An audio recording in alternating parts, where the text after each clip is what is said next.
Chapter 2 Narayam. सूर्यस्पर्धिकिरीटमूर्ध्वतिलकप्रोद्भासि भालान्तरं कारुण्याकुलनेत्रमार्द्रहसितोल्लासं सुनासापुटं गण्डोद्यन्मकराभकुण्डलयुगं कण्ठोज्ज्वलत्कौस्तुभं त्वद्रूपं वनमाल्यहारपटल श्रीवत्सदीप्रं भजे।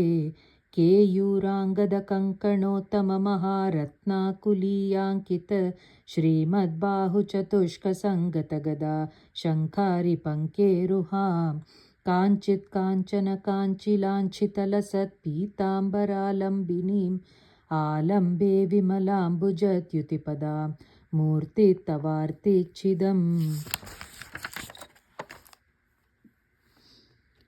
यत्रैलोक्यमहीयसोऽपि महितं सम्मोहनं मोहनात् कान्तं कान्तिनिधानतोऽपि मधुरं माधुर्यधुर्यादपि सौन्दर्योत्तरतोऽपि सुन्दरतरं त्वद्रूपमाश्चर्यतोऽपि आश्चर्यं भुवनेन कस्य कुतुकं पुष्णाति विष्णो विभो।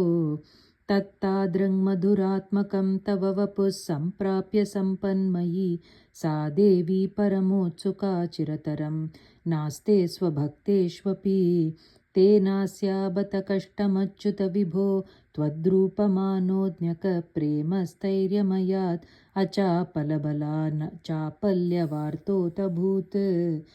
लक्ष्मीस्तावकरामणीयकरतैवेयं परेष्वस्थिरेति अस्मिन् अन्यदपि प्रमाणमधुना वक्ष्यामि लक्ष्मीपते।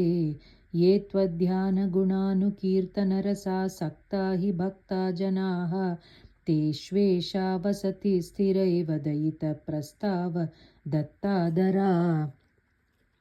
एवं भूतमनोज्ञतानवसुधा निष्यन्दसन्दोहनं त्वद्रूपं परिचिद्रसायनमयं चेतोहरं शृण्वतां सद्य प्रेरयते मतिं मदयते रोमाञ्चयत्यङ्गकं व्यासिञ्चत्यपि शीतबाष्पविसरैरानन्दमूर्च्छोद्भवैः।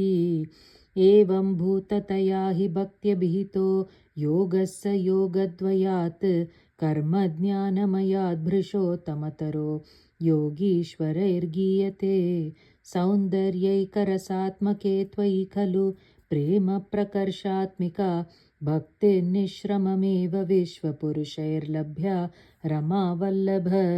निष्कामं नियतस्वधर्मचरणं यत्कर्मयोगाभिधं तद्दूरेत्यबलं यदौपनिषद् ज्ञानोपलभ्यं पुनः तत्त्वव्यक्ततया सुदुर्गमतरं चित्तस्य तस्मात् विभो त्वत्प्रेमात्मकभक्तिरेव सततं स्वादीयसी श्रेयसी।